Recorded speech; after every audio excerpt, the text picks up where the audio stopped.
Assalamualaikum warahmatullahi taala wabarakatuh. Salam bahagia, salam pencerahan, salam pertemuan di alam maya untuk teman-teman yang berkesempatan bersama dengan saya pada hari ini. Apa khabar saudara Abu Nems? Anda orang pertama muncul. Doa saya agar kita semua sihat walafiat. Begitu juga dengan saudara Syah Ibrahim. Waalaikumsalam. Saudara Hafiz Wan Basirun. Waalaikumsalam. Saudara Sumit Go. How are you Sumit? Sumit Go. Izzuddin. Waalaikumsalam. Syahrul Azam. Dari Kota Baru dah. Salam 10,000. Mudah-mudahan. Begitu juga dengan saudara Aziz Maizan. Saudara Salihin Usali dari Kelang. Saudara Radin Razak. Waalaikumsalam. Begitu juga dengan saudara Matahari Mentari. Moga-moga bersinarlah saudara. Haji Azhar Abdul Manaf, apa khabar Tuan Haji? Doa saya anda sehat. Saudara Abdul Hadi Syarif, Waalaikumsalam. Saudara Muhammad Radhi, Waalaikumsalam. Nur Alia, apa khabar Puan? Begitu juga dengan Puan Mira Harun. Juan Rafael JR, hebat nama ni. Juan Rafael JR, nama sedap. Saudara Zulkifli, saudara Nur Haimi, Waalaikumsalam. Saudara Bahari Ismail, apa khabar saudara? Moga sentiasa ceria dalam kehidupan. Eddie Tan, how are you Eddie? Begitu juga dengan saudara Muhammad Syarul Abdul Karim. Ini saudara Tuan Eksan Sayuti. Oh, salam PRN Johor, insya-Allah. Salam dari Batu Pahat saudara siapa tadi? Saudara Arvin AR dari Batu Pahat. Bila Batu Pahat mengingatkan saya, mudah-mudahan mungkin dalam kempen nanti saya akan bertandang ke Batu Pahat nak cari biryani gam Batu Pahat. Saudara Nur Azian Hussein, apa khabar saudara? Saudara Muhammad Syarifuddin Muhammad Yunus. Saudara Tuan Tengku Osman, apa khabar aku? Burhan Rabu, Sejali Saini, Rusinin Kurungot, apa khabar?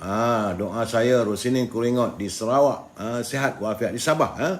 Baik saudara, saya tidak nampak menyantuni kesemuanya kerana masa sentiasa mencemburui kita saudara. Jadi saya harus memberi pencerahan. Mana yang tak sempat saya santun, insya-Allah. Saudara Yaya Darus Penang mari. Tu dia Cik Oi Antoni usai pencerahan ini nanti saudara. Baik. Seperti biasa, hari ini hari Ahad tanggal 23 Januari 2022 merupakan hari yang ke-676. Bumi kita ini dicengah oleh virus corona. Menurut laporan yang saya terima daripada saudara Rio daripada Universiti Melaya, hari ini ada sedikit pengurangan. Alhamdulillah, mungkin hari Minggu gamaknya ya saudara. Sebab semalam 4,116, tapi hari ini 3,856 orang warga kita yang dijangkiti oleh virus corona, menjadikan jumlah jangkitan yang terkumpul adalah 2,832,945. Dan semalam angka kematian agak tinggi, iaitu 37 orang. Sebab itu saudara, berhati-hati, jaga kebersihan, jaga diri kita. Cuma kitalah yang boleh mampu menjaga kedudukan dan diri kita saudara. Kalau keluar rumah, pastikan balik rumah nanti jaga kebersihan diri. Kalau boleh mandi, mandilah saudara.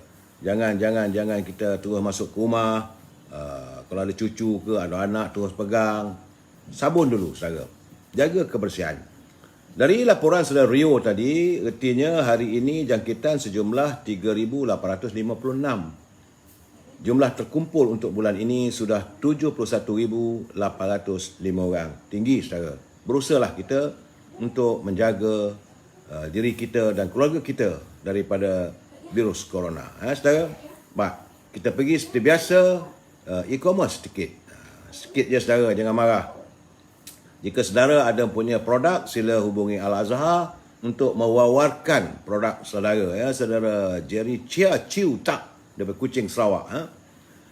Saudara boleh menghubungi Al-Azhar di talian 01-330-41241 untuk mewawarkan produk saudara. Dengan Azhar jangan lupa haruman setangi bakurnya ataupun parfum. Memang sedap bau parfum itu daripada Al-Hud. ataupun kayu gaharu. Saudara, pati kayu gaharu dijadikan minyak wangi, memang harum. Tanya dengan saya memakai jenama Amir Al-Hud, saudara. Juga saudara, itu perfume yang dia boleh saudara pesan daripada beliau. Begitu juga jangan lupa dengan rendang tok dan balu berdal, serta ada produk baru Al-Azhar ni, iaitu produknya adalah gula O, saudara. Gula O ni ada 3 jenis, 3 bekas. Ini gula O, saudara. Gula O ni adalah untuk kesihatan diri kita, manisan tanpa kalori. Dia ada 3 paket. Ya. Satu yang besar, saudara, besar. Yang kedua, paket yang sedikit kecil, yang sederhana ni. Ataupun yang ini lagi special, iaitu dia pakai spray saja. Cukup dengan satu spray bagi minuman satu cawan. Memang manis, saudara. Tanpa gula, tanpa kalori. Ini untuk kesihatan lah. Kalau saudara yang ada kecil manis dan sebagainya, eloklah. Sila hubungi Al-Azhar untuk mendapatkan gula O tadi, ya. Ataupun saudara boleh berhubung dengan Siti Farehah di talian 017-711-4300. Kalau dengan Siti Farehah, jangan lupa dendeng manis Siti Farehah selain untuk mewawarkan produk saudara. Begitu juga dengan Syauqi di talian 012-357-5703. Ini Syauqi untuk teman-teman yang tinggal di Lembah Kelang untuk mendapat bekalan buah-buahan, saudara. Harganya murah daripada harga di pasaran dan kualitinya memang terjamin. Serta buah-buahan tersebut boleh sampai terus ke rumah saudara. Itu untuk yang di Lembah Kelang, saudara, ya. Dan akhir sekali, tentulah Popiah Sirih Lady Maria. Popiah Sirih Lady Maria ini makannya cukup mengasyikkan. Rangup, pedas, manis, lengkap. Harganya pun murah. Boleh hubungi saudara Nizam di talian 019-435-1203. Itu saudara, itulah setakat ini yang saya dapat beri pencerahan tentang e-commerce. Saudara ada produk, sila hubungi Al-Azhar ataupun Siti Farehah. Baik saudara, seperti biasa kita santuni tentang naluri kehidupan. Dalam segmen naluri kehidupan ini, setiap Muslim ini dituntut saudara untuk sentiasa berbuat baik dan melakukan amal yang soleh. Walau sekecil mana pun amal soleh kita, jangan dipandang remeh atau jangan pandang enteng. Kerana Islam menuntut umatnya melakukan amal kebaikan dalam apa jua keadaan dan situasi. Daripada Abi Hurairah radhiyallahu anhu berkata, baginda Rasulullah SAW pernah bersabda, aku telah melihat seseorang yang bersenang-senang di dalam syurga kerana dia telah membuang kayu yang berjuntai di jalan dan kayu tersebut mengganggu orang yang lalu. Ini hadis riwayat daripada Muslim. Artinya setiap orang dianugerahkan kelebihan yang pelbagai, saudara. Jadi sebab itulah mari kita manfaatkan dalam kehidupan harian kita itu melakukan kebaikan. Walaupun kayu yang berjuntai itu diubah juga merupakan satu amalan yang baik, ya saudara. Dan daripada Adi bin Hatim, dia berkata, Rasulullah SAW ada menyebut tentang neraka. Lalu baginda meminta perlindungan darinya daripada Allah SWT sambil baginda mengusap wajahnya. Sabda baginda, takutlah kalian kepada neraka walau hanya dengan memberi hadiah setengah buah tamar. Dan jika tiada, hendaknya dengan perkataan yang baik saja sudah cukup untuk kita menjadi pelindung agar kita tidak terus berada disumbat ke dalam neraka. Ini status ini hadis sahih daripada Ibnu Kathir.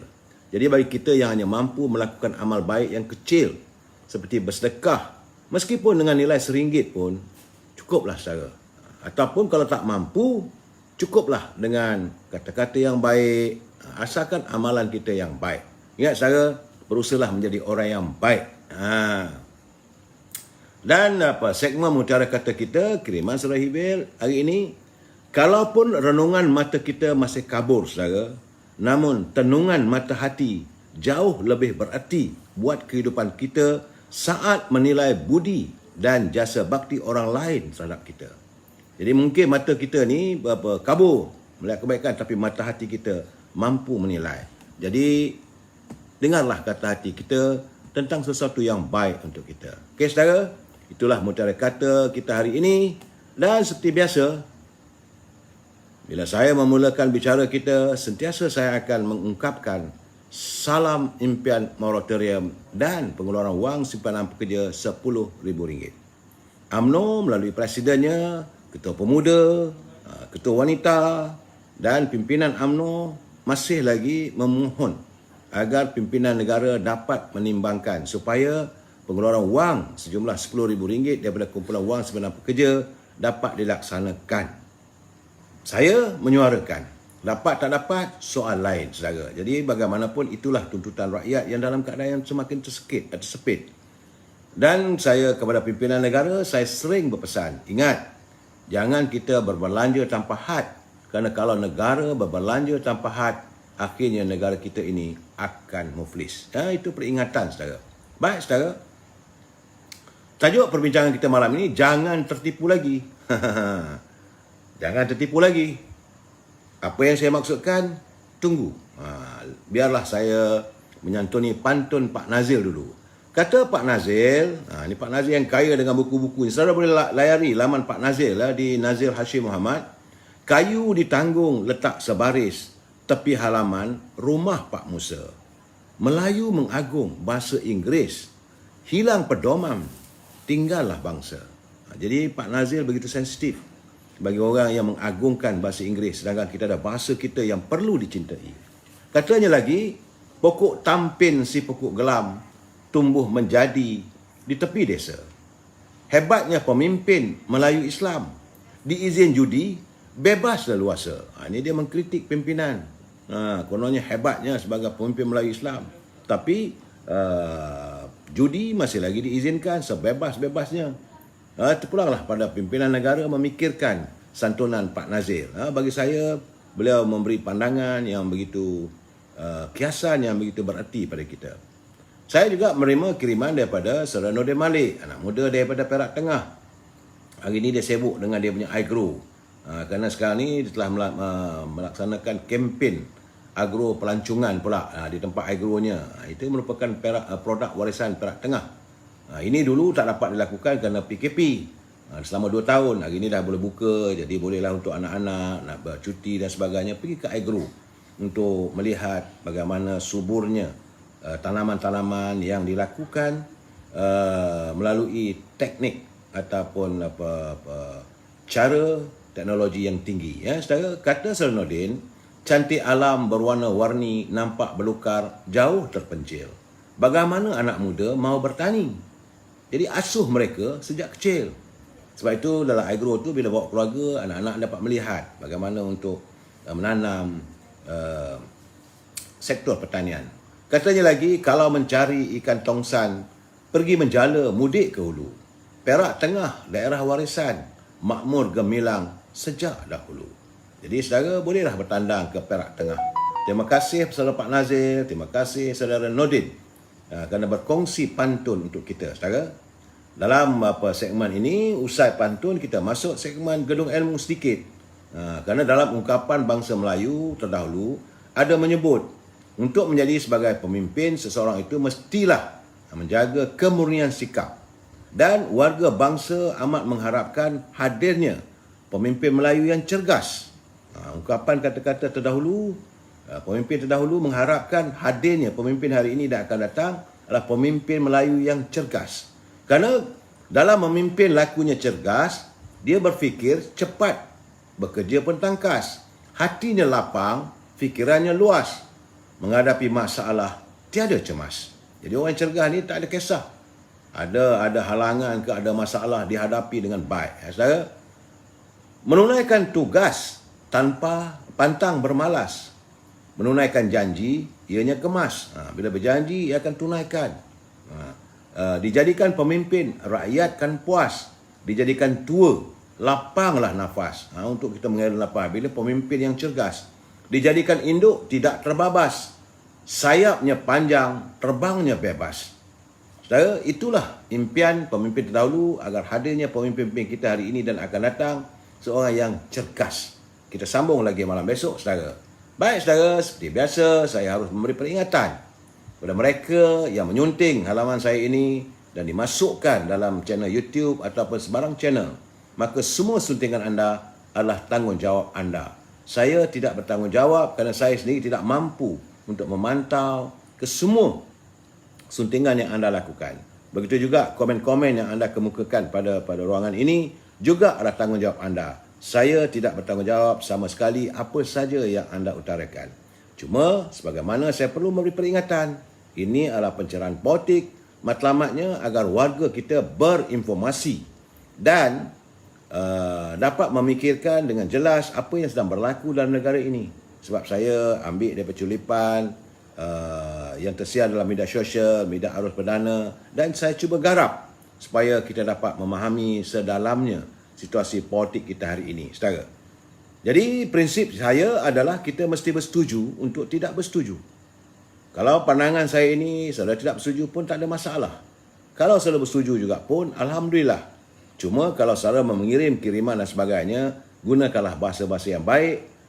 Disebabkan kita adalah warga cinta damai yang menyantuni setiap masalah dengan secara harmonis. Elakkan kita menggunakan bahasa-bahasa yang kasar, yang celupar, yang biadab. Saudara, saya harap begitu. Biarlah ruangan kita ini kekal sebagai ruangan untuk kita berinteraksi dengan penuh harmonis. Itu harapan saya, saudara. Baik, saudara. Hari ini saya dapat melihat daripada media sosial bagaimana Pertubuhan Kesihatan Sedunia WHO telah pun menasihatkan negara-negara anggotanya, termasuklah kita. Ini nasihat itu dikeluarkan pada hari Rabu 19 Januari lalu supaya menarik balik atau melonggarkan larangan perjalanan antarabangsa meskipun pandemik COVID-19 masih dianggap membimbangkan. Itu laporan daripada akhbar Xinhua di China. Jawatankuasa Kecemasan WHO membentangkan beberapa cadangan kepada Ketua Pengarah WHO yang akhirnya memutuskan bahawa pandemik COVID-19 terus menjadi kebimbangan terhadap kesihatan awam di peringkat antarabangsa.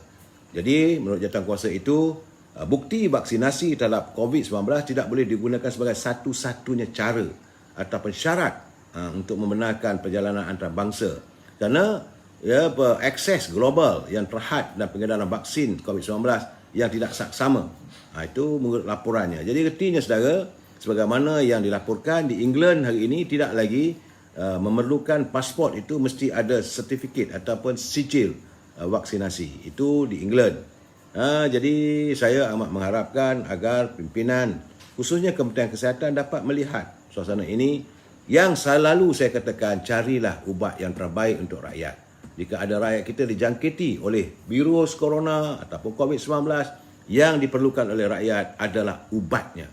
Ya betul, kita mengambil vaksin itu adalah sebagai shield ataupun perisai tubuh kita. Dan bagaimanapun kalau dijangkit, sebab tidak ada jaminan siapa yang telah mengambil satu dos, dua dos, ketiga dos tidak akan dijangkiti. Jadi yang paling penting sekarang ni carilah ubat. Jadi Menteri Kesihatan, Menteri Sains dan Teknologi, carilah upaya sebaik mungkin. Anda diberi tugas dan tanggungjawab untuk berunding, mencari, tengok bagaimana negara luar menyelesaikan masalah COVID-19 ini, saudara. Dan saya amat lega hari ini apabila saya menatap kenyataan yang amat berhormat Perdana Menteri Datuk Seri Ismail Sabri memberi jaminan bahawa katanya tiada perintah kawalan pergerakan PKP di seluruh negara akan dilaksanakan selepas ini.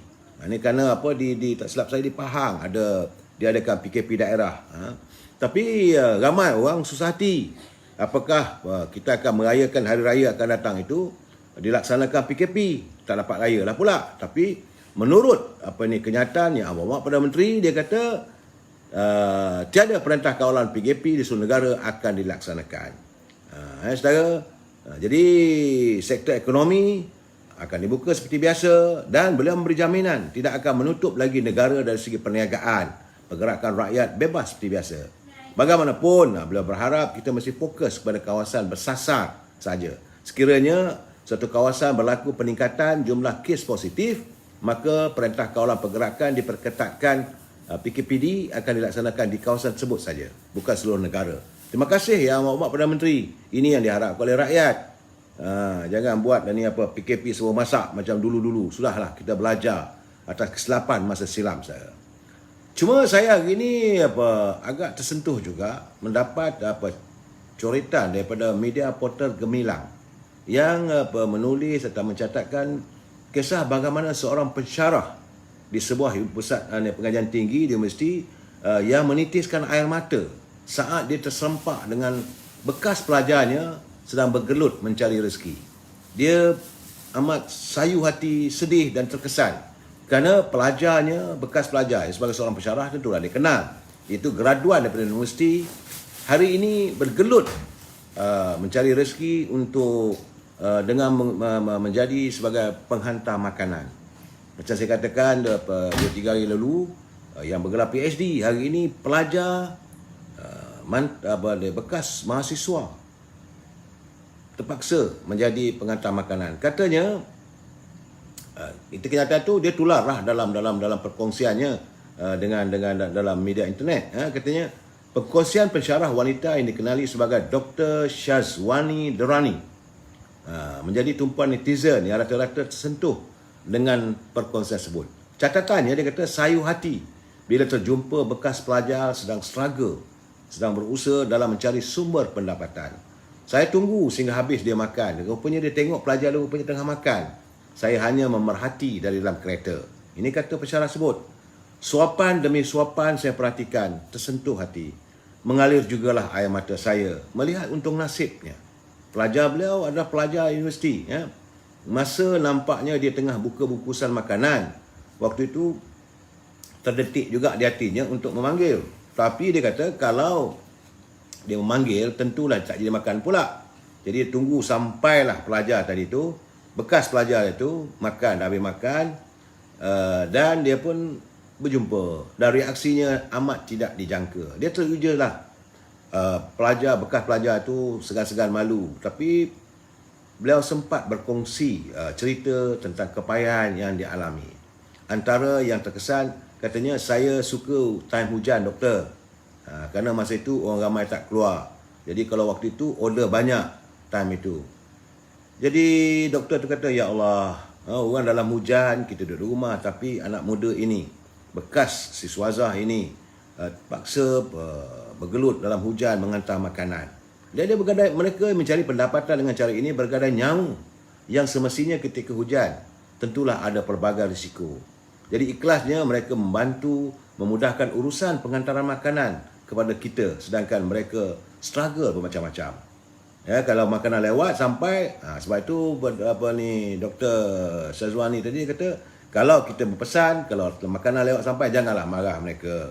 Tentulah ada halangan dan sebagainya. Saya melihat ini adalah gambaran bagaimana bukan hanya anak-anak muda yang berkelulusan biasa-biasa saja. Mereka graduan pusat pengajian tinggi hari ini terpaksa memilih pekerjaan sebagai penghantar makanan menggunakan motosikal.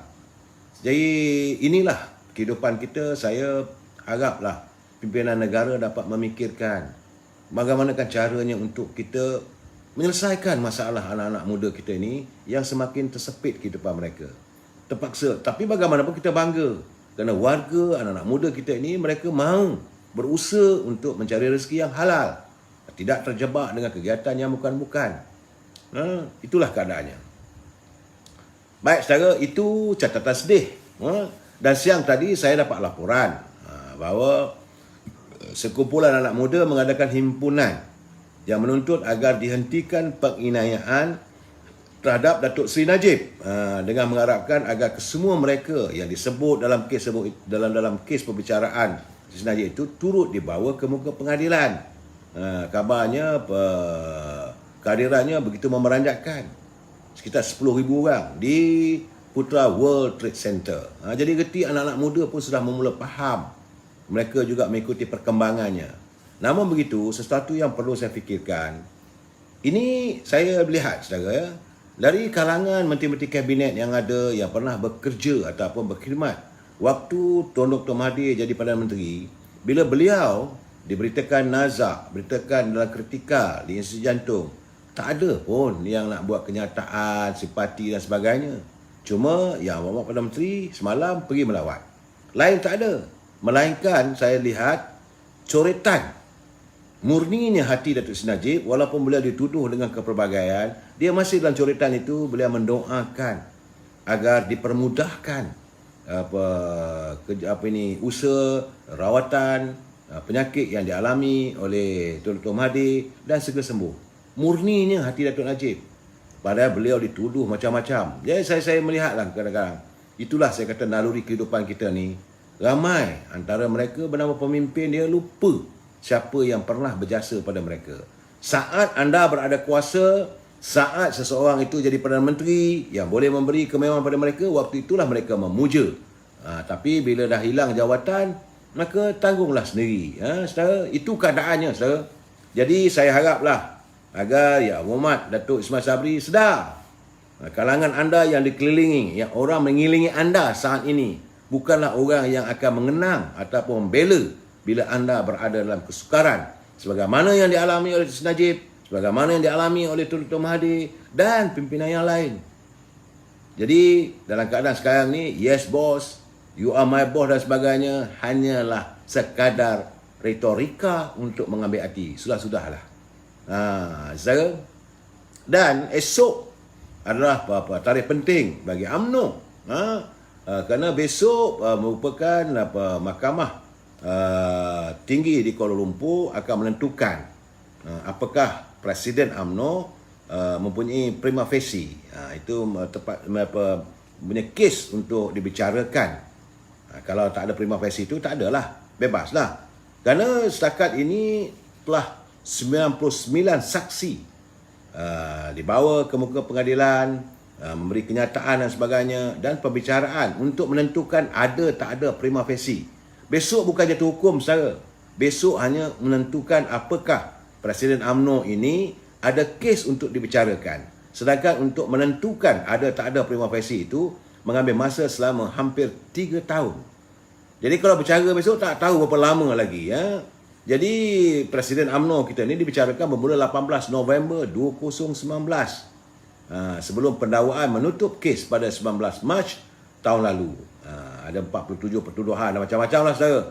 Dan pada 6 Disember lalu, Hakim Datuk Colin Lawrence Sequeira menetapkan besok, hari Isnin, untuk membuat keputusan pada akhir pendakwaan selepas mendengar hujahan timbalan pendakwa raya Datuk Raja Rozila Raja Toran yang mengetuai pasukan pendakwaan, dan Peguam Hisham Teh Pohtek serta Hamidi Muhammad Noh yang mewakili pihak yang tertuduh.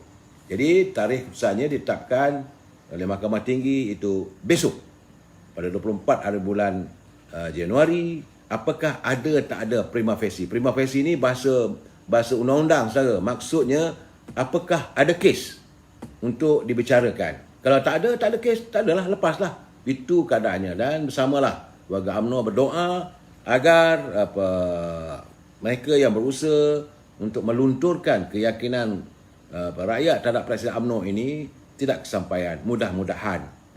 Tapi bagaimanapun, kita akan akur dengan apa saja keputusan mahkamah, sebab kita adalah warga cinta damai yang sentiasa menjunjung kedaulatan undang-undang.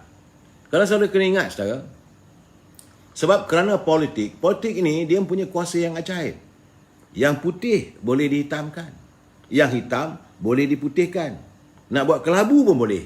Itulah letaknya kuasa politik. Sebab itu hari ini, saudara, saya tertarik dengan persoalan yang dilontarkan oleh yang berbahagia pengurusi veteran UMNO Malaysia, Datuk Osman Desa, semasa beliau menghadiri retreat bersama-sama dengan warga veteran UMNO bila persekutuan di Janda Baik petang tadi. Dia melontarkan 3 persoalan. Dia pertama sekali, apa dah jadi? Apa dah jadi pada negara kita ni? Kemudian, apa nak jadi? Dan apa kita nak buat? Jadi dalam persoalan apa dah jadi ini merangkumi kesan daripada pilihan raya 2014 apabila pimpinan Pakatan Harapan mentadbir. Apa yang kita lihat? Ekonomi merudum, ratusan ribu ulang pekerjaan, pelabur-pelabur cabut lari, anak-anak muda tidak disantuni, janji kata ada PTPTN dan sebagainya. Saya bukan nak mengulangi, saudara, tidak. Tapi ini realitinya, apa dah jadi? Tentang janji-janji 1000 mimpi hilang. Jadi kemudian begitu juga bila adanya kerajaan pimpinan Tan Sri Muhyiddin dalam Perikatan Nasional. Bertambah gawat lagi ekonomi kita dan rakyat terkurung dan usaha untuk menangani masalah COVID tidak kesampaian. Itu dikatakan apa dah jadi kepada kita bila kita ketiadaan kuasa, bila hilang kuasa. Kemudian apa nak jadi? Sebab sekarang ni kita akan berhadapan dengan pilihan raya negeri Johor. Bagaimanapun telah pun 3 pilihan raya negeri dah diadakan, iaitu di Sabah, di Melaka, Sarawak. Di Johor ni macam mana? Dan tentulah urutannya nanti untuk pilihan raya yang ke-15. Apa nak jadi? Apakah kita boleh mengekalkan balik kestabilan politik ataupun masih dalam keadaan sekarang? Suasana politik in the limbo. Andainya situasi politik terus tidak stabil, apakah harus kita berikan jaminan masa depan untuk anak cucu kita? Anak-anak muda yang macam mana saya kata tadi, terpaksa bawa Grab motor. Apa jaminan kita dapat kalau suasana politik tidak stabil? Bagaimana wang tabungan dari kantung negara? Saya rasa dapatan saya semakin menipis. Malahan untuk mengeluarkan wang daripada kumpulan wang sebenar pekerja pun, rakyat merasa terlalu terseksa. Tentulah ada sesuatu. Kita tak mau menuduh, tapi kesukaran. Jadi, dalam keadaan sekarang ni, apa nak jadi? Perlukah diteruskan suasana begini? Suasana yang tidak menentu. Dan kita akan menghadapi pilihan raya negeri Johor. Apakah warga Johor masih mahu dalam suasana yang tergantung-gantung? Saudara jangan ingat, di Johor suasana kestabilan politik tidak menentu. Hanya berbekalkan satu majoriti saja. Bila-bila masa boleh tumbang, bila-bila masa saja cadangan untuk kebaikan rakyat. Malahan, saya difahamkan waktu kerajaan pimpinan Datuk Asni membentangkan bajet untuk negeri Johor, sehingga sampai kabarnya istana campur tangan sebab adanya tarik tali di kalangan ahli politik. Kabarnya, saya tak tahulah sejauh mana benar atau tidak, tapi itu yang digambarkan. Nasib baik bagaimanapun bajet dapat diluluskan. Kalau bajet tak diluluskan, Johor juga tercerut dalam masalah ekonomi yang tidak menentu. Ya saudara. Jadi persoalan yang ketiga, apa yang harus kita lakukan? Di sinilah apa dah jadi, apa nak jadi, apa yang harus kita lakukan. Itu kenyataan, pandangan pengurusi veteran. Beliau bukan nak jawatan apa-apa dah. Sebagai pengurusi veteran UMNO ni, beliau hanya sekadar melontarkan pandangan sebagai nasihat. Kita ni warga veteran ni tak ada niat pun nak merebut jawatan, tak ada dah. Bukan masanya warga veteran nak bertanding, tak ada. Tapi kita merasakan kita ni, anggaplah kita ni sebagai orang lama, orang yang kaya dengan pengalaman dan memberi pandangan. Sebab mungkin apa yang anda lihat untuk anak-anak muda, pimpinan hari ini, mereka tak nampak apa yang kita lihat. Jadi sebab itu, menurut Datuk Osman Lesa tadi, dia kata kita harus kukuhkan perpaduan dalam kesatuan bangsa. Ini yang harus kita lakukan. Kita harus setia kepada perjuangan bangsa. Jangan kerana poket, jangan kerana jawatan dan sebagainya kita sanggup menggadai harapan bangsa kita. Hanya kerana untuk mengisi tembolok, kita sanggup melakukan apa saja. Ini tentulah mengecewakan bangsa. Sebab itu pimpinan perlu sedar bahawa keberadaan mereka di anjung kuasa di sepidana itu bukan untuk mengaut gaji puluhan ribu. Mereka ada tanggungjawab. Bukan untuk memberi kekayaan pada kroni. Akhirnya orang mengatakan UMNO ni parti projek dan sebagainya. Kerana sikap mereka. Hari ini kadang-kadang anak-anak muda bila cakap, wah ni parti apa? UMNO, parti projek. Kan itulah sikap yang ditunjuk oleh pemimpin. Akhirnya orang pandang serong pada parti kita, perjuangan. Sedangkan UMNO berjuang untuk rakyat. Sebab itu pimpinan harus kembali ke landasannya. Jadi pimpinan perlu sedar. Mereka bukan seharusnya berada situ untuk mengisi tembolok. Cukup-cukuplah anda punya wang. Bayaran yang tinggi, bukan sedikit. Gaji yang besar. Jadi santunilah rakyat. Jadi mesti memberi khidmat sebaik mungkin. Bukan memanaskan kursi. Duduk bersandar dekat pejabat. Soal rakyat. Dalam keadaan sukar macam mana pun, anda buat tak tahu saja. Ya, dalam keadaan gini, saudara, saya cakap terus terang. Kadang-kadang UMNO dilihat pincang. Kenapa? Kerana dalam suasana begini bertambahnya bila hadirnya seorang yang dilantik oleh Presiden sebagai ketua penerangan, dia tidak mampu untuk memberi penjelasan penerangan. Tambah-tambah lagi bila dilantik jadi pegawai kepada Yang Amat Perdana Menteri, ini warga veteran menyatakan pada saya, mereka amat kecewa. Apabila, anak muda, memang kita tahu, Muhammad Datuk Seri Zahid Hamidi, dia berlapang dada untuk memberi peluang kepada anak muda seperti dia, Pak Syaril, untuk menjadi ketua penerangan. Pendedahan dalam politik. Kerana ini beliau sebagai naib ketua Pergerakan Pemuda UMNO Malaysia. Diberikan pendedahan supaya beliau ini adalah merupakan pimpinan masa depan. Tetapi, apa yang dilakukan? Sejauh mana disampaikan penerangan kepada seluruh warga dan rakyat tentang perjuangan parti kita. Bila orang menuduh parti macam-macam, apa dilakukan? Jangan lupa saudara, bahawa dalam peperangan ini, Sun Tzu, The Art of War, ada mengatakan pada waktu kita berperang, informasi ataupun penerangan itu paling penting sekali.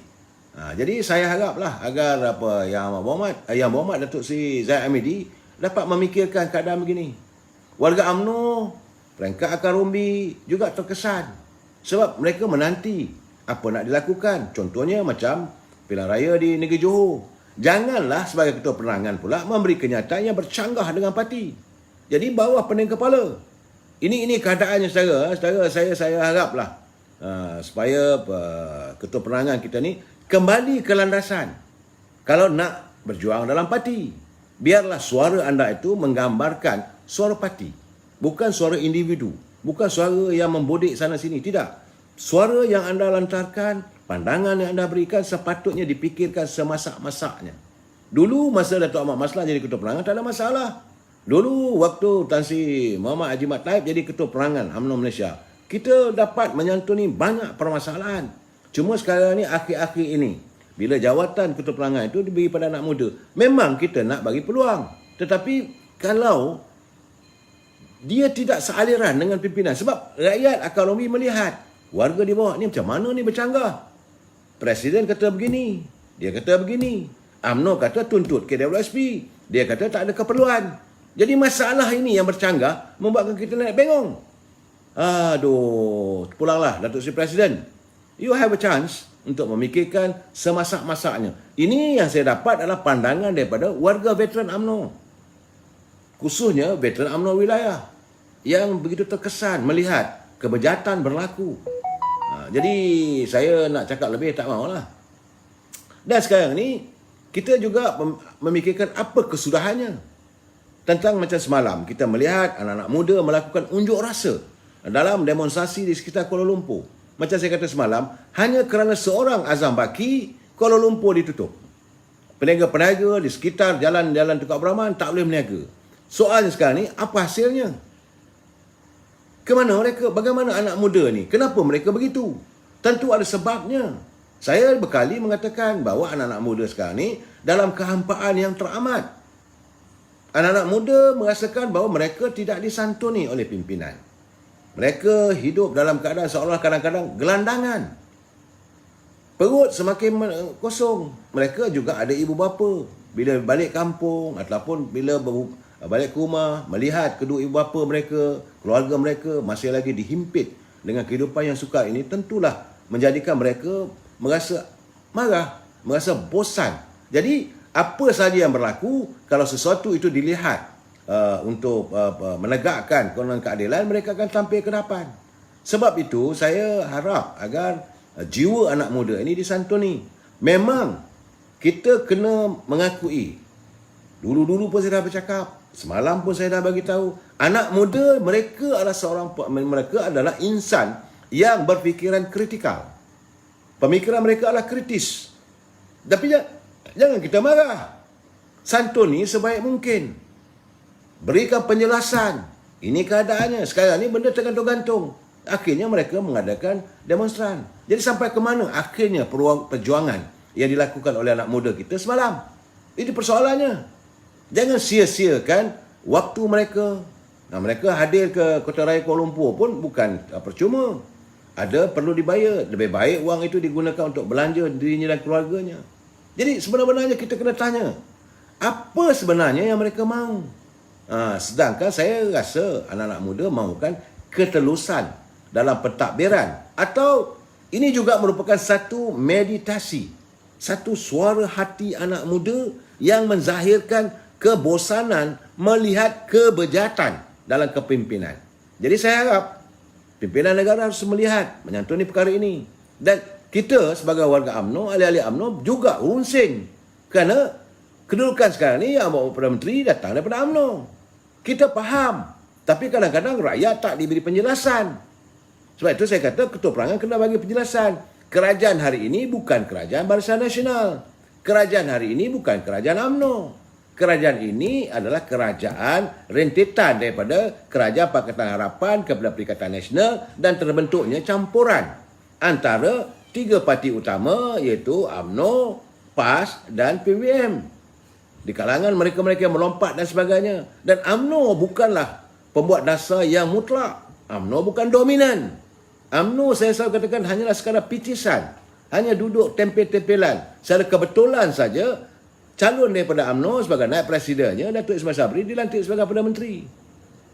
Tapi kita yakin untuk beliau nak buat sesuatu keputusan, perlu mendapat kelulusan daripada kawan-kawan yang lain. Jadi bukan keputusan mutlak UMNO.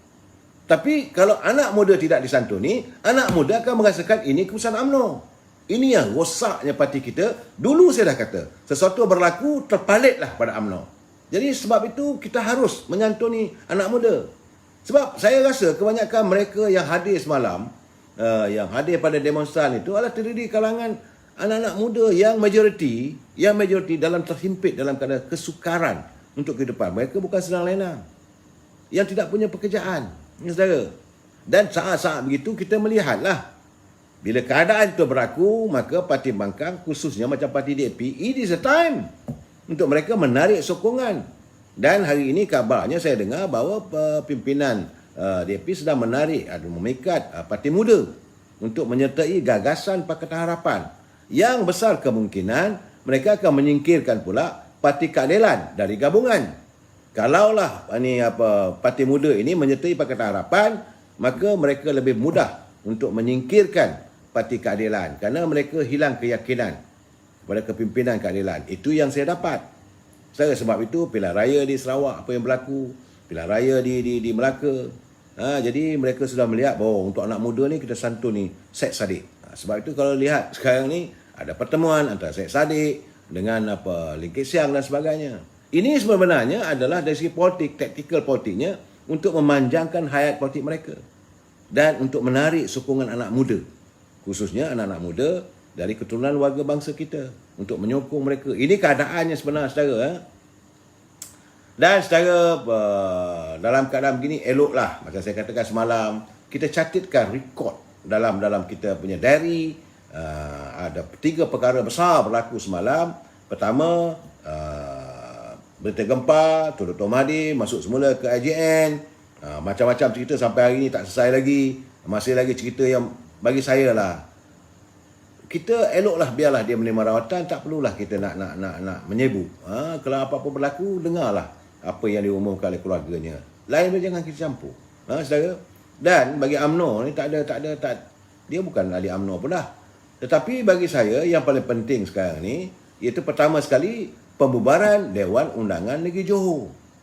Itu paling penting.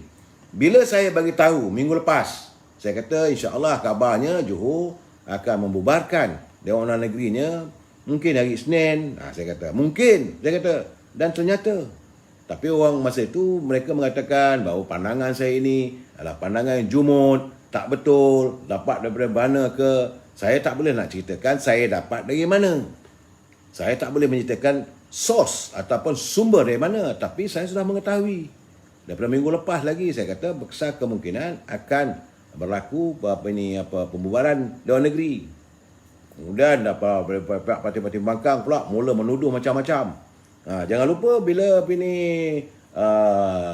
Datuk Seri Ayub dia kata kalaulah Johor buat pilihan raya juga, maka mereka nak tarik sokongan. Tariklah, tak ada masalah.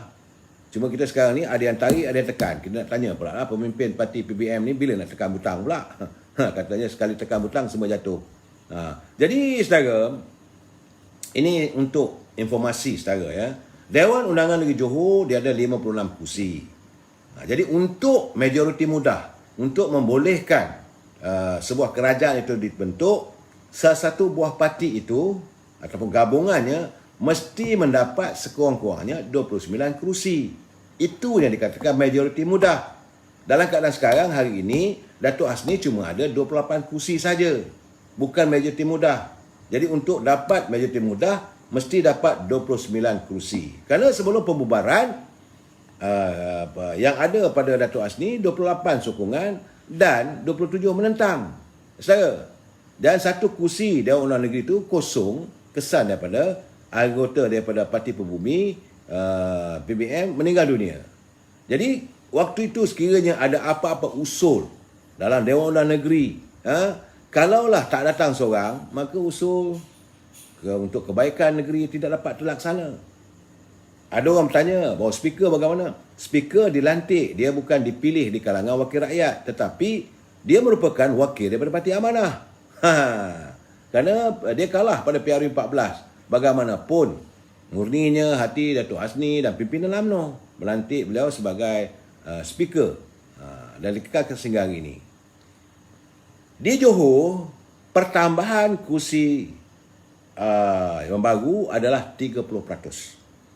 Ini saya dapat laporan daripada Saudara Muhammad Farid Noh. Ini daripada Berita Harian rasanya. Menurut jumlah pengundi di negeri Johor mencatatkan pertambahan hampir 30% dengan pertambahan sejumlah 749,731 pengundi muda susulan pendaftaran automatik undi 18. Saya nak bagi tahu, ini bukan hanya kesemua saudara. Undi muda ni mereka yang 4 tahun macam saya katakan. Usia 21 18 tahun, mana 18, 19, 20, 21, 4 tahun bezanya tu. Yang lain itu adalah secara otomatis. Sebab ramai yang dulu tidak mendaftar. Itu dikatakan daftar pengundi secara otomatis. Jadi menurut Dato' Ahmad Maslan, dia kata jumlah pengundi untuk pilihan raya negeri Johor meningkat kepada 2.5 juta pengundi berbanding 1.8 juta pada PRU yang lalu, itu PRU 14. Sekarang ni di Johor sejumlah 2.5 juta pengundi akan menentukan kerajaan mana yang akan dipilih untuk mentadbir parti mana, bukan kerajaan, parti mana yang akan dipilih untuk mentadbir kerajaan negeri Johor. Kemudian menerusi peningkatan itu, beliau berkata terdapat pertambahan antara 20 hingga 30% pengundi baru di 56 kawasan. Jadi katanya pihaknya telah pun maklum mengenai perkara itu. Malah sudah pun bersedia untuk menghadapi sebagai cabaran. Saudara, dalam keadaan begitu, Datuk Ahmad Maslan yakin, sebagai seseorang agung UMNO, beliau yakin bahawa UMNO mampu menangani permasalahan yang akan timbul kesan daripada penambahan pengundi baru ini. Bagaimanapun, Pakatan Harapan masih lagi berpendirian bahawa mereka tidak bersetuju pilihan raya negeri diadakan. Cuma saya katakan, kalau dah tak setuju, kenapa pula masih lagi buat pengumuman bahawa Pakatan Harapan akan masuk ke gelanggang bersama dengan muda dan sebagainya. Ya, kita heran, mula-mula kata tak boleh. Tegas, kita tidak bersetuju. Kalau tak bersetuju, tak payah masuk gelanggang lah. Itu keadaan saudara. Inilah orang politik ni, saya kata kadang cakap tak serupa bikin. Saudara, banyak orang bertanya dengan saya, bagaimana dengan kedudukan calon-calon yang akan diturunkan oleh UMNO? Saya cuma boleh bercakap bagi pihak parti UMNO saya secara UMNO Barisan Nasional. Saya tak boleh bagi bercakap bagi pihak parti-parti PAS ke, PBM ke, Keadilan ke, sebab saya tak ada local standby. Saya tidak ada pengetahuan dan tak sepatutnya saya menangani parti lain. Yang saya boleh nyatakan adalah daripada UMNO Barisan Nasional. Jadi calon-calon UMNO Barisan Nasional yang akan dipilih kali ini adalah mengikut acuan kriteria yang digariskan oleh Datuk Seri Presiden UMNO, Datuk Seri Zahid, iaitu mereka mestilah wali. Wali. Menurut Setiausaha Agung UMNO, Datuk Seri Ahmad Maslan, acuan tetapkan pengurusi UMNO BN ialah winnable. Winnable tu orang yang boleh menang. Kemudian acceptable, iaitu yang diterima oleh rakyat, serta likable, yang disenangi oleh rakyat dan pengundi. Itulah kata singkatan kepada WALI. Dan kalau sebagai wali ni sebagai orang yang bertanggungjawab lah pada keluarga. Jadi calon yang akan diturunkan oleh UMNO kali ini adalah calon yang diyakini boleh menang, yang diterima oleh masyarakat setempat serta disenangi. Jadi kriteria calon-calon UMNO dan BM ini akan ditetapkan dalam masa terdekat. Dan inilah akan digunakan pakai. Sebab tu saya katakan bahawa calon-calon UMNO kali ini boleh dikatakan ramai muka-muka baru. Dan saya haraplah Datuk Seri Presiden mengotakan apa yang telah pun dilafazkan olehnya. Sebab itu saya rasa kenyataan daripada Setiausaha Agung Barisan Nasional Datuk Seri Dr. Ahmad Zamri Abdul Kadir, dia kata inilah masanya bahawa pimpinan UMNO dan sebagainya mendekati pengundi baru. Sebab kita ada ramai pengundi baru 30% di the time. Sebab selepas pilihan raya negeri, saya yakin tentulah akan diadakan pilihan raya umum. Inilah masanya. Bismillahirrahmanirrahim, mereka akan terima akibat sumpahan Datuk Seri Najib di Johor pula. Saya tak mau terpengaruh dengan sebarang curipan kata-kata sedemikian. Bagi saya, kita harus menyantuni suasana sekarang. Memang hari ini memang lepas satu-satu. Bagaimana kata Datuk Seri Zahid Hamidi, dia kata kita memasuki tahun 2022 ni dengan keadaan yang penuh kemurungan. Dengan banjirnya, dengan ekonominya masih tidak bermaya, impian rakyat nak dapat bantuan, mendapat keperluan wang semasa bekerja tidak tercapai, tuntutan kita tidak terlaksana, dan akhirnya Dewan Undangan Negeri dibubarkan dalam keterpaksaan. Siapa nak buat pilihan raya secara kos belanja bukan murah, tinggi, tapi dalam keterpaksaan demi untuk menyelamatkan suasana. Bagi parti-parti pembangkang, mereka memanglah kalau boleh nak melewat-lewatkan kerana mencari daya supaya mereka dapat modal lebih banyak lagi. Contohnya bila dah timbul isu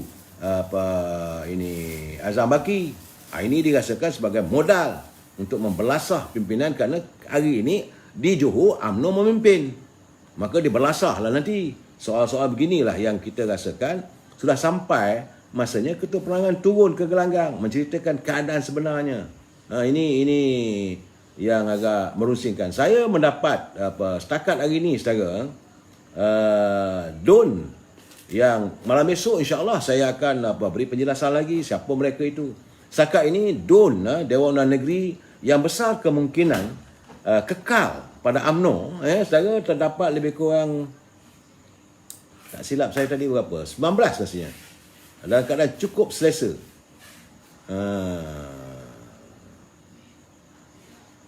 Biar saya baca satu-satulah, senang. Pertama sekali, DUN yang besar kemungkinan kita UMNO Barisan Nasional mampu mengekalkan, iaitu N36 di Sedili.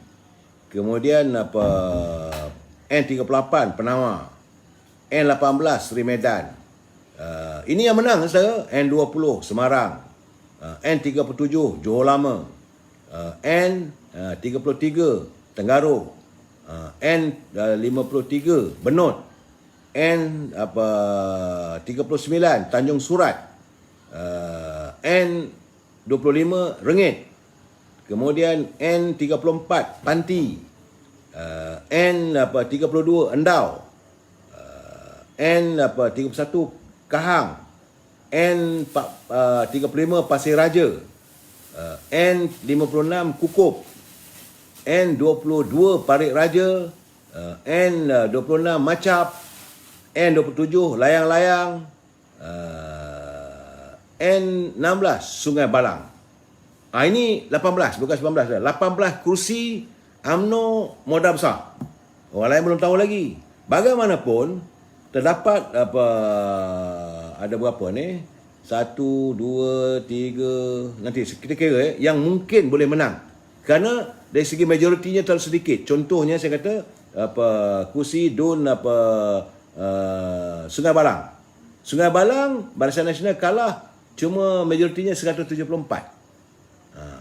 N Sungai Balang, kemudian Semerah Semerah majoriti yang kita kalah cuma 98. Kemudian pemanis. Pemanis majoriti yang UMNO kalah 363. Kemudian N24 di Senggarang. Barisan Nasional kalah kepada UMNO, kepada Barisan Nasional kalah pada Amanah dengan 809 majoriti. Dan akhirnya Amanah ni melompat pula pada PKR. Kemudian N22, N1 Buloh Kasab, Barisan kalah majoriti 877. Kemudian N23, N30 Paluh. Ini DAP yang menang, tapi majoritinya dengan MCA 783 saja. N5 Tenang 1070 saja majoritinya. Kemudian Bukit Kepung 1233. Barisan Nasional kalah pada PBM di Bukit Kepung. Kemudian di Pekan Nanas, DAP mengalahkan Barisan Nasional, cuma majoritinya 1300. Kemudian N14 di Bukit Laneng, majoritinya 1500. Mahkota, majoritinya ini daripada Amanah melompat ke PKR. Tentulah orang Amanah pokok marah juga situ. Majoritinya 1068. N8 Bukit Pasir, N11 di Serum, N Kemelah, Bekuk dan juga Bukit Permai. Sebab itu saya katakan saudara, terdapat lebih kurang 33 dewan undangan negeri yang mampu dimenangi oleh calon Barisan Nasional. Dan ada juga kursi-kursi yang sukar. Yang 33 ni, dia 29 kursi dah cukup lah buat bentuk simple majority. Saudara, majority mudah. Tetapi seandainya apa yang berlaku di Melaka dapat diulangi di Johor, kursi-kursi yang mampu ditebus oleh UMNO adalah Gambir. Itu Gambir ni calonnya Tasimuddin, Pulau Sebatang, Parit Yani, Tangkak, kemudian Yomping, Maharani, Jementah, Simpang Renggam dan juga Tiram. Kemudian Lakin susah. Jadi itulah antara, kalau dapat tambah lagi 33, tambah lagi 5 jadi 38. Sebab itu saya merasakan bahawa UMNO Barisan Nasional boleh menang antara 33 ke 38. Tapi menurut saudara Syam Jalil, dia yakin pada 33 ke 42. Bagaimanapun kita tengok nantilah kedudukan sekarang. Yes, dan ini paling penting. Usai di Johor, kita masih lagi saya perlu menjelaskan bagaimana Badan Perhubungan UMNO Negeri Kelantan telah pun memutuskan secara jelas dan tuntas bahawa UMNO tidak lagi bekerja bekerjasama dengan PAS. Kerana di PAS dan sebenarnya di Kelantan, PAS dapat 36 kursi, bersatu ada 1, UMNO ada 7. Itu ada 1 kursi itu kosong tu Dun Melu. Jadi UMNO menetapkan tidak lagi kerjasama dengan PAS di Kelantan. Jadi terpulanglah bagaimana pimpinan Datuk Jazlan untuk menambah kedudukan kursi yang selama ini sejumlah 36 kursi dikuasai oleh PAS dan UMNO ada 7. Bagaimanapun dapatan saya, sebab semangat pemuda begitu kuat. Ini juga kesan daripada di Terengganu juga tidak ada kerjasama dengan PAS. Itu jelas dinyatakan oleh Datuk Mat Said. Kedudukan hari ini di Terengganu, PAS ada 23, UMNO ada 10. Jadi dua negeri Pantai Timur ini tentulah tidak akan mengadakan pilihan raya negerinya sebelum pilihan raya umum dilaksanakan. Artinya dua negeri ini akan menjalani pilihan rayanya pada musim pilihan raya umum. Tetapi kalau tidak ada pilihan raya umum selepas Johor, saya rasa Johor mungkin mengadakan pilihan rayanya selepas Tahun Baru Cina. Saya rasa dalam 28 hari bulan rasanya. 28 Februari. Mungkin saudara. Selalunya mengundi 22 hari Sabtu. Dan selepas 28 Februari, Perak hati-hati. Tapi kalau pimpinan negara memikirkan perlu PRU, maka tapi sepatutnya kita tak boleh mengadakan pilihan raya dalam musim bulan puasa. Jadi kalau nak ikut dari jeda waktu yang sesuainya selepas bulan puasa. Tapi kalau lepas bulan puasa, banyak pula di warga kita yang mengerjakan ibadah haji. Juga tak sesuai diadakan pilihan raya. Jadi pilihan raya umum boleh diadakan selepas musim hari raya haji. Kalau kita tengok kalendarnya, bahawa tentulah Januari, Februari, Mac, April, Mei, Jun. Jun atau Julai adalah tarikh yang sesuai untuk diadakan pilihan raya umum yang ke-15. Jadi dalam keadaan begitu, saya harap besok saya akan cuba memberi penjelasan secara terperinci dengan kedudukan lagi laporan di Johor, sebab semua nak tunggu dengan Johor, dan apa pula kenyataan-kenyataan teman-teman kita di Kelantan dan di Terengganu berhubung dengan kedudukan kita telah pun memutuskan hubungan. Dan terus-terang saya katakan tiada lagi muafakat nasional. Kita sambung lagi malam esok. Wabillahi taufiq wal hidayah. Assalamualaikum warahmatullahi wabarakatuh. Selamat berjuang untuk teman-teman di lapangan perjuangan. Selamat malam.